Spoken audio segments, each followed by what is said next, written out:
शुभविवाह या मालिकेच्या 22 नोव्हेंबरच्या भागामध्ये अपूर्वा यांचा पाठलाग करत येत आहे हे आता मेघला समजले आणि त्यामुळे मेघ आता आपला लॅपटॉप चालू करतोय आणि CCTV फुटेज पाहतोय आणि CCTV फुटेज पाहिल्यावरती त्याच्या लक्षामध्ये आलेलं आहे की खरंच अपूर्वा आपल्या गेटच्या बाहेर येऊन उभी आहे आणि त्यानंतर लगेचच आता इकडे मेघ सांगतो चल ती बाहेर येऊन ठेपलेली आहे, आत्ता काहीही करून आपल्याला इथून पळून जायला पाहिजे. आकाश म्हणतो पण कसं जाणार आहोत, ती तर बाहेरच उभी आहे ना. यावरती तो म्हणतो चल मला एक गुप्त मार्ग माहिती आहे. आता मेघला या सगळ्या स्टुडिओचे कानेकोपरे माहिती आहेत. तो त्याचं काम इथेच गुपचूपपणे नेहमी करत असतो आणि त्यामुळे लगेचच तो आता तिथून निघालेला आहे. इकडे भूमी प्रार्थना करत आहे, देवी आई काहीही कर, आई योगेश्वरी लवकरात लवकर आता इकडे मेघ आणि आकाश यांना तू सुखरूप ठेव, कारण जर का इकडे अपूर्वाने पाहिलं तर खूप मोठा गोंधळ होऊ शकतो. असं म्हणत लगेचच आता इकडे भूमी आई योगेश्वरीची प्रार्थना करते आणि आई योगेश्वरीची प्रार्थना प्रेक्षकांनो फळाला आलेली आहे. कारण इकडे मेघ आणि आकाश हे दोघं जण भुयारी मार्गाने खालून निघून गेलेले आहेत. मेघला जो भुयारी मार्ग माहिती आहे तो मार्ग अपूर्वाला माहीत नाहीये आणि कुणालाच माहीत नाहीये. त्यामुळे ते दोघं जण तर आता पळून गेलेले आहेत. पण तोपर्यंत तिकडे आलेली आहे ती म्हणजे अपूर्वा. अपूर्वा ज्या वेळेला तिथे येते आणि त्याच वेळेला ती पाहते हे काय, म्हणजे याच दिशेने तर आकाश आला होता, मग अचानकपणे तो गेला कुठे. नाही काहीतरी गडबड आहे, मला चकमा देऊन हे सगळं करण्यात आलेलं दिसतंय. असं म्हणत भूमी आता इकडे अपूर्वा विचार करत असते आणि त्यानंतर ती विचार करते पण एक गोष्ट तर माझ्या लक्षात आले की हा स्टुडिओ यांनी बनवलेला आहे, म्हणजे यांचं त्या रागिणीचं गायब होणं आणि या स्टुडिओ यांच्याशी काहीतरी कनेक्शन आहे 100%. इकडे तोपर्यंत मेघ आणि आकाश भुयारी मार्गाने पळून गेल्यावरती आकाश म्हणतो थँक्यू मेघ, बरं झालं तू या मार्ग तुला माहिती होता, नशीब तू या मार्गाने तरी आता मला बाहेर काढलं असते. असं म्हटल्यावरती लगेचच मेघ सांगतो हो. त्यावरती आकाश म्हणतो अरे पण तुला तर जायचं असेल ना, म्हणजे तुला आता त्या स्टुडिओमध्ये जायचं असेल ना परत, मग कसं काय. यावरती तो म्हणतो नाही आजच मी इंडिया सोडून जाणार होतो, आता परस्पर मी तसाच जातो आहे. यावरती आकाश म्हणतो ठीक आहे काळजी घे, आणि असं म्हणत आकाश त्याला समजवतो तुला काही पैसे वगैरे असं त्याला विचारतो, काही पैसे देतो आणि मेघ तडक तिकडूनच म्हणजे जिथून तो आता निघालेला आहे तसाच डायरेक्ट आउट ऑफ इंडिया जायला निघालेला आहे. पुन्हा त्या स्टुडिओमध्ये पाऊल ठेवायचं नाही असं मेघने ठरवलंय, कारण तिकडे आता ते अपूर्वाच्या हातात लागलेला आहे आणि त्यानंतर खूप मोठा गोंधळ होऊ शकतो जर अपूर्वाने आपल्याला तिकडे पुन्हा पाहिलं तर.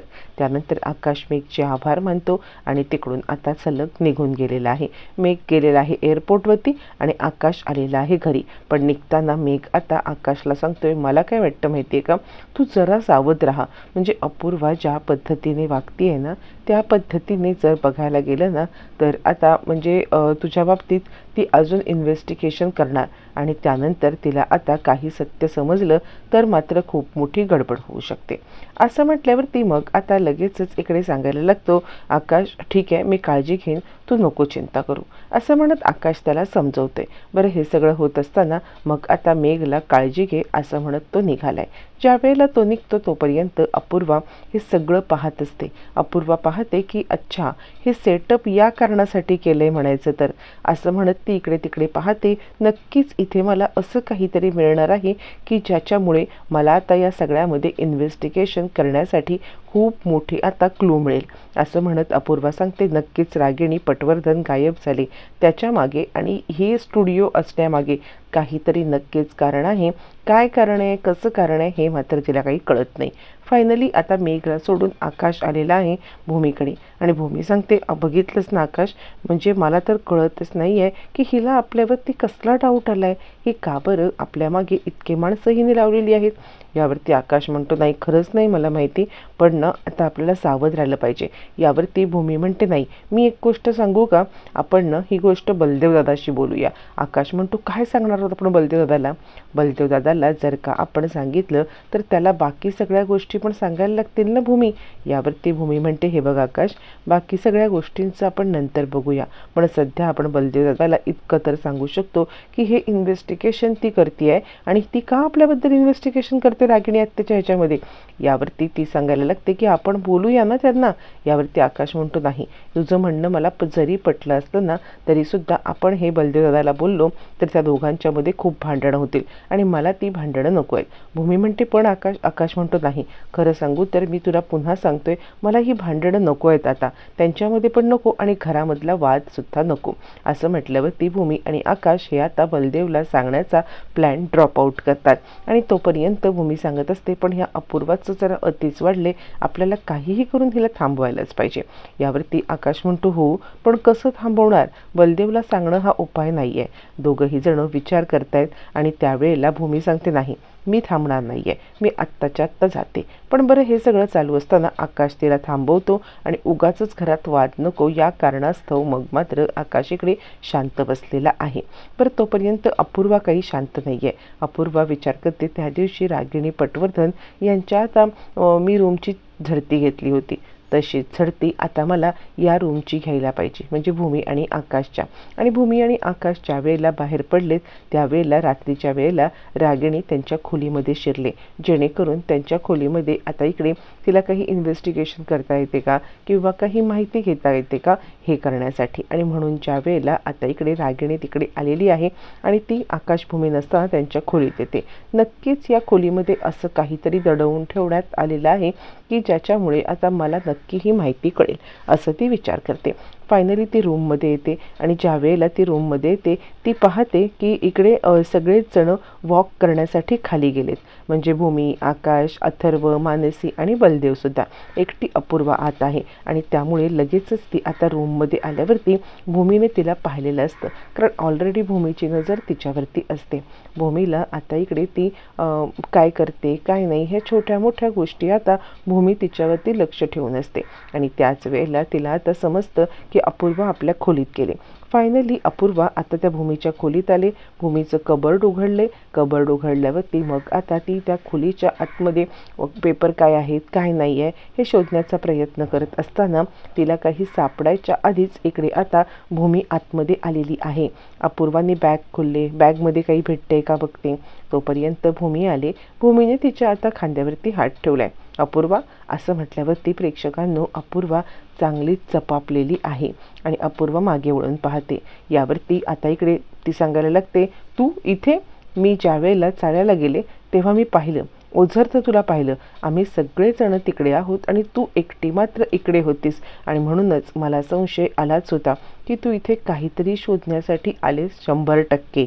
आणि हे बघ, एक गोष्ट लक्षात ठेव, एकतर मी या घरामध्ये नसताना, आम्ही या रूममध्ये नसताना तू इकडे आलीस ही तुझी पहिली चुकी. दुसरी गोष्ट म्हणजे आम्ही नसताना आमच्या रूमची झडती घ्यायची तुझी हिंमत झाली ही दुसरी गोष्ट. एक गोष्ट लक्षात ठेव, हे जे काही करतेस ना ते अजिबात मला पटलेलं नाही आहे. का करतेस तू हे सगळं? त्यावरती अपूर्वा म्हणते, मला तुमच्यावरती संशय आहे. रागिणी पटवर्धन यांच्या गायब होण्यामागे तुमचा दोघांचा हात आहे याच्याबद्दल मला संशय आहे. यावरती मग भूमी चिडते, तुला जर का आमच्यावरती संशय आहे ना तर तू एक काम कर, तू या सगळ्यामध्ये आता आमची लिगल चौकशी कर, आदेश काढून त्यानंतर मग आता पुढचं काम कर. असं म्हटल्यावरती मग आता लगेचच इकडे सांगायला लागते, अपूर्वा हे बघ, मी माझं काम पद्धतशीररित्या करते, ते सांगायची तुला गरज नाही आहे. यावरती भूमी म्हणते, हे बघ, घर आणि ऑफिस या दोघांना वेगळं ठेवायला शिक. मुळातच तू या घरची सून आहेस आणि या घरामध्ये असा झडती घेण्याचा तुला बिलकुल अधिकार नाही आहे. त्यावरती आता इकडे अपूर्वा सांगायला लागते, झडती तर मी घेणारच. तुमचं कसं आहे ना, तुम्हाला दोघांना या घरातील लोकांनी देव्हाऱ्यात बसवले, देवाची जागा दिलेली आहे तुम्ही आणि आकाश, पण तो देव्हारा मोडून मी या सगळ्यांचे डोळे उघडणार आहे.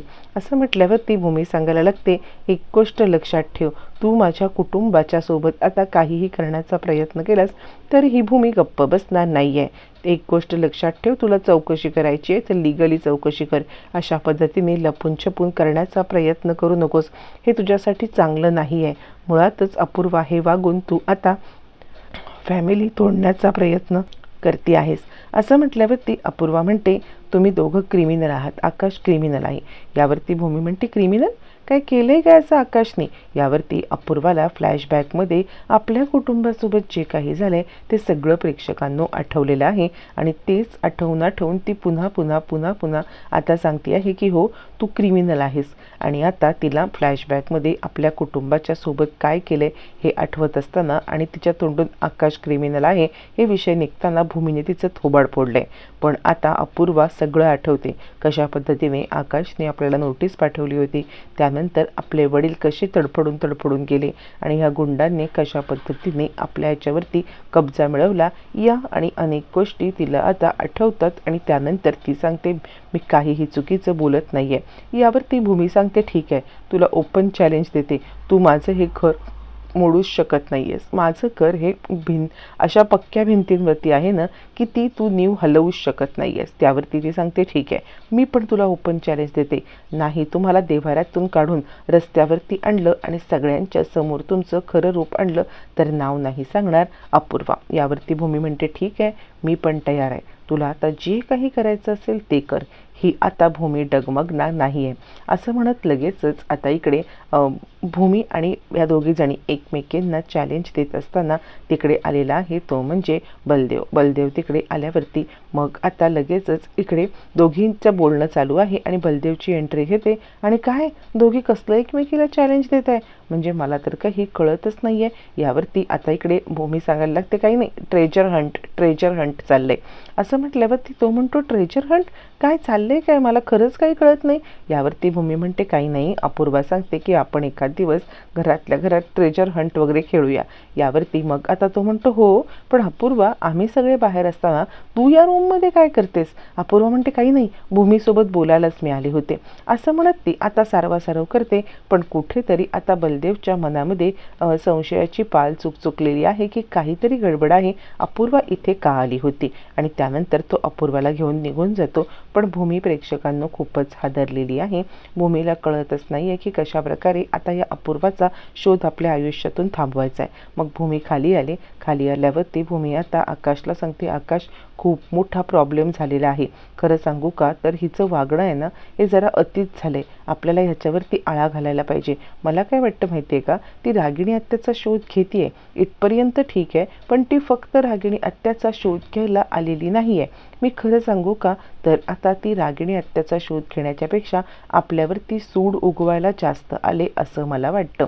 असं म्हटल्यावरती लगेचच आता इकडे सांगायला लागतो आकाश असं का, ती सूड आपल्यावरती का उगवेल? त्यावरती आता इकडे ती सांगते हो ती आपल्यावरती सूड उगवायला आलेली आहे. मुळातच काहीही झालं ना तरी सुद्धा तिने आता बघ इथे आल्या आपल्याच अंगावरती सूड उगवण्याचं काम केले. म्हणजे तिने आपल्यावरती CCTV कॅमेरे लावले हे आणि अनेक गोष्टी तिने आता केलेल्या आहेत. या सगळ्याचं मला असं वाटते की आपण ना बलदेवदादाच्या कानावरती घातलं पाहिजे. आकाश म्हणतो मी तुला म्हटलं ना बलदेवदादाच्या कानावरती या गोष्टी घालून त्यांच्यात वाद नको करूया. भूमी म्हणते मला आता भीती वाटायला लागली. या घरामध्ये आता ज्या पद्धतीने ती वावरते ना ती आपल्याला सोडणार नाही आहे. CCTV कॅमेरे लावणं आणि हे सगळं म्हणजे ठीक आहे ती रागिणी हत्येचं इन्व्हेस्टिगेशन करते पण ती रागिणी हत्येचं इन्व्हेस्टिगेशन करण्याच्या बरोबर आपल्याला उद्ध्वस्त पण करते. मला तिच्या डोळ्यामध्ये असं काही दिसलं ना की ज्याच्यामुळे मी घाबरले. मुळातच काहीही झालं ना तरीसुद्धा हे सगळं थांबलंच पाहिजे. आकाश म्हणतो कसं थांबणार, मला नाही वाटत हे शक्य आहे ते. यावरती मग आता भूमी सांगते नाही म्हणजे आपल्याला बलदेवदादांशी बोलायलाच पाहिजे. आणि कसं आहे माहिती आहे का, ती ज्या पद्धतीने वागते ना ती पूर्वीपासून तुला ओळखते किंवा मला ओळखते अशा पद्धतीत मला वाटते. म्हणजे ती सांगते आहे की क्रिमिनल माइंड आहे. कसलं क्रिमिनल माइंड आहे मला काही कळतच नाही आहे. ती तुला क्रिमिनल का म्हणत होती? बरं हे सगळं चालू असताना तोपर्यंत आता इकडे आकाश तिला समजावतो कसं बसं आणि भूमी आणि आकाश झोपायला लागतात. पण येणारा पुढचा दिवस हा मात्र दोघांसाठी महाभयंकर दिवस आहे प्रेक्षकांनो. कारण भूमी आता मंदिरात गेले. मंदिरामध्ये एक बाई आलेली आहे आणि ती सांगते आहे की मी तुमच्यासाठी ना तीर्थ आणले देवी आईचं, चरणामृत आहे. पिऊन घ्याल का तुम्ही? भूमी सांगते द्या ना. असं म्हणत भूमी आता ते चरणामृत पिण्याचा प्रयत्न करते. पण ज्या वेळेला ते चरणामृत पिते भूमीला चक्कर यायला लागते. चक्कर आल्यावरती भूमी गोल गोल गोल गोल घुमायला लागते. ती बाई भूमीला किडनॅप करते. भूमीला किडनॅप करून ती गाडीत टाकते. गाडीला वरतून कव्हर लावते. कव्हर लावून ती अपूर्वाला कॉल करते. हॅलो मॅडम, तुमचं काम 100% झालेलं आहे. आता हे पार्सल कुठे पोचवायचं इतकं फक्त सांगा. अपूर्वा सांगते चिंता करू नका, मी तुम्हाला सांगते की ते पार्सल कुठे पोचवायचं त्या ठिकाणी पोचवा. इकडे तोपर्यंत मानसी आलेली आहे आणि मानसी सांगते भाऊजी काय झालंय? भूमिताईचा फोन स्विच ऑफ का लागतोय? काहीतरी प्रॉब्लेम आहे. आकाश म्हणतो प्रॉब्लेम काय झालंय? नक्की भूमी कुठे आहे? दोघं जण खूपच गडबडलेले आहेत आणि भूमीचा शोध चालू आहे. पण भूमी मात्र किडनॅप झालेली आहे.